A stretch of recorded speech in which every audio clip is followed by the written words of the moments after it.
Notice, this series is merely a fan attempt to finish the original writing of Agorist Contra Marxism by Samuel Edward Konkin III, which he wasn't able to finish before he died.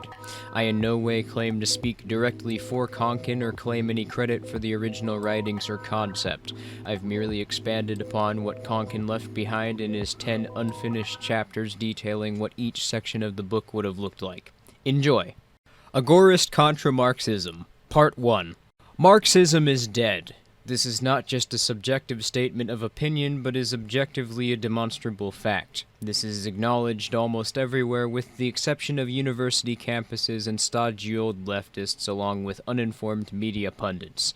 The Marxist dream is dead, and yet the institutions move on. Decadent zombies requiring dismemberment and burial. The self-proclaimed gravediggers of capitalism indeed approach their own internment. Marxism has failed on many fronts, perhaps all fronts. Most importantly and most significantly, Marxism fails on its economic front. The economics of Marxism was the measure by which his philosophy could be checked by reality. The failure of its economics led inevitably to Marxism's failure to live up to its political and historical predications. Remember well that Marx outlined history and brooked no significant wandering from the determined course. Should history not unfold according to the determined pathway scientifically obtained, all Marxist theoretical structure crumbles. Marx's historical dialectic is perhaps the most significant function of his theory. The notion that all civilizations are inherently bound to one course of history, which Marx attempted to demonstrate by explaining that a synthesis of socio-political developments occur as a response to a contradicting thesis and antithesis, which is little more than an attempt to apply the Hegelian dialectic to groups of individuals as a collective. According to the Marxist dialectic, the capitalist class is the thesis and the proletarian workers are the antithesis. The thesis and the antithesis will lead to socialism, and his dialectic argues that this synthesis will occur because the workers will inevitably, as a collective body, attack the capitalists in a form of a violent political revolution. Most fundamentally, however, in Marxism's various failures was its dialectic on even its basic premise. The notion that it's possible to observe trends in a society before they occur and attempt to rationalize this as a scientific observation, Marx's dialectic is patently absurd. Elements of the thesis do not even attempt to explain themselves in the process, the more prominent example being how one can claim historical human events necessarily imply an unrelated event that hasn't happened yet. There are also blatant and glaringly obvious inconsistencies with Marx's dialectic. For example, if humanity is required to develop into the new socialist man Marx argues would be needed in order for society to progress along his linear model, then his model is not scientific and is not an inevitability. It also is logically impossible to know any future course of history when any future event depends largely on the future growth in scientific knowledge, which in advance is unknowable. The Marxist dialectic has also completely rejected crucial elements of individual human action. The mere premise of attempting to characterize future social development by attempting to treat humans as being uniform actors who are inherently bound to follow one path demonstrates precisely that Marxism does not have a correct understanding of the uncertain, wayward human psychology. Because humans are individuals with their own traits and unique characteristics, it's both impossible to predict society-wide development with certainty and impossible to achieve a complete description of society as a whole, because the list of characteristics making up the said description would be practically boundless. The stages of social development outlined by Karl Marx are provably incorrect, though it hardly matters since Marxist theorists have no concrete explanation of the dialectic, and theories vary among academic Marxists on which stages come in which order, or if the stages even existed at all.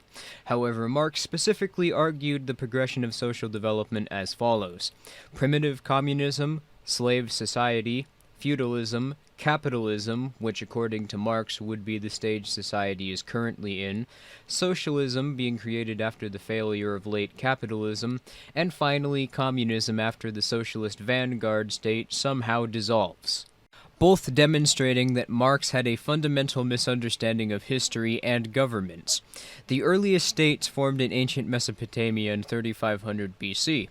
However, intercontinental markets have existed for 100,000 years, and there is significant evidence of mass organization on a grand scale during this same period. This single fact alone contradicts Marx's notion that humans existed in a state of primitive communism, and that markets are perpetuated by the state. Digressing back to Marx's notion that a government can completely disappear when consolidating more power than previously ever thought of before. A government is nothing more than a monopoly on arbitration, an organization which uses violence and coercion to keep competitors out of the arbitration market and install itself as the only organization which can settle disputes. Political authority is therefore nothing more than a result of a conspiracy of violent crime with the goal of sustaining an illusory sense of power that can only exist with the violent monopoly on arbitration that the state holds. This monopolization effectively allows the state to exempt itself from being held accountable for criminal actions and to define what is and is not criminal behavior, regardless of what is or isn't objectively possible or impossible to justify. Marx understood full well that the danger of monopolization in the corporate framework was significant, yet failed to apply this same standard of reasoning to the state, despite the state denoting the exact same features and functions of a corporate monopoly. Monopolies are inefficient, lack incentive, and have no care or reason to care for anyone that's not in their organization, and can do whatever they want with little to no consequence. But most importantly, they perpetuate themselves, since the monopolists have a direct interest in maintaining a non-competitive environment. Since the state is functionally the same as any other monopoly, it therefore stands to reason that the politicians have the exact same interest in perpetuating the state as corporatists do their non-competitive market. Perhaps the biggest blow to the Marxist dialectic is the asinine utopian assumption that by consolidating political power to the most grandiose level possible, that you will from there somehow achieve a stateless society. The Marxist dialectic is inherently an untestable theory, and because of this, the methodology cannot even be considered scientific, much less the theory itself.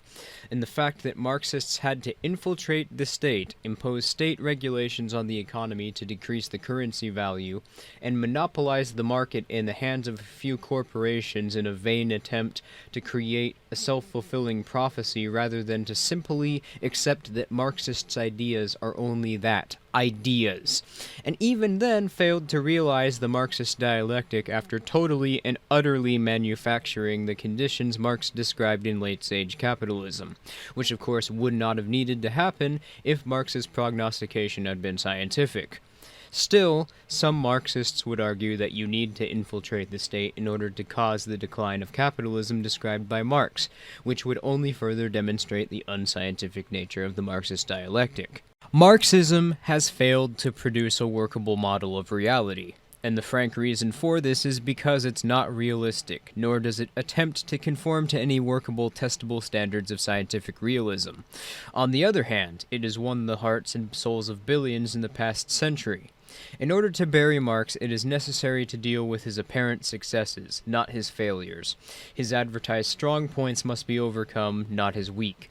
If the radical Rothbardians, Agorists, or any other group seek to achieve freedom and bridge the gap between the artificially divided groups infighting with one another by design, by replacing his vision as the prime inspiration of the ideological left.